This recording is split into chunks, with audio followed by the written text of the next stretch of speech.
সালাম স্টিল ভোটের গাড়ি নিয়ে কিছুক্ষণ আগে ঢাকা 12 আসনের কারওয়ান বাজার এলাকায় ছিলেন সহকর্মী তরিক ইসলাম। রাজধানীর ব্যস্ততম এলাকার ভোটারদের ভাবনা জানাচ্ছেন তিনি।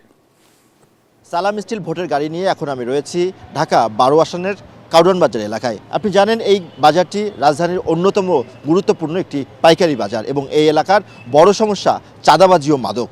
আমরা এখানকার কয়েকজন ভোটার যারা রয়েছেন তাদের সাথে একটু কথা বলবো এবং তাদের কাছে জানতে চাই, সামনে তো নির্বাচন, আসন্ন নির্বাচনে আপনারা কেমন প্রার্থী চান এবং প্রার্থীর কাছে আপনাদের প্রত্যাশা কী থাকবে? বৃহত্তর কারওয়ান বাজার ঢাকা শহরে একটি অন্যতম বড় বৃহত্তর পাইকারি বাজার। এখানে মেন সমস্যা ব্যবসায়ীদের চাঁদাবাজি।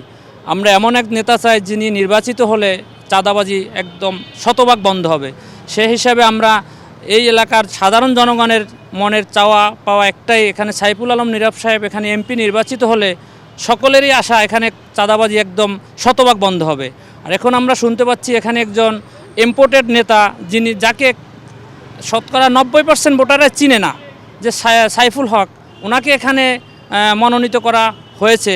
সাইফুল আলম নীরব সাহেব এখানে নির্বাচিত না হলে মানুষের মনের আকাঙ্ক্ষা, ব্যবসায়ীদের আকাঙ্ক্ষা পূরণ হবে না। ভূমিকম্প সহনীয় মোস্ট ডিউরেবল দেশের প্রথম থার্মেক্স রড সালাম স্টিল। সালাম স্টিল বোঝে ডিউরেবিলিটি। সালাম স্টিল মোস্ট ডিউরেবল স্টিল। আগামী দিন আমরা চাচ্ছি সাইফুল আলম নীরব ভাইকে এই এলাকা থেকে ব্যবসায়ীরা চাচ্ছে, কিন্তু যাকে দেওয়া হচ্ছে উনি আসলে ওনাকে ভোটাররা চিনে না।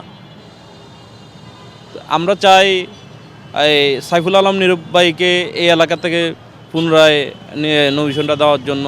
এইতে যারা ব্যবসায়ী তারা অনেক উপকৃত হবে। এই এলাকা যারা ব্যবসায়ী, যারা ভোটার রয়েছে তারা বলছিলেন যে এই এলাকায় চাঁদাবাজি একটি বড় সমস্যা এবং আগামী দিনে নির্বাচনের মাধ্যমে যেই এখানকার জয়ী হয়ে আসুক সে যেন এখানকার চাঁদাবাজ মুক্ত করতে বিশেষ ভূমিকা রাখে। তো রাজধানী কারওয়ান বাজার থেকে এই ছিল আমার কাছে সবশেষ।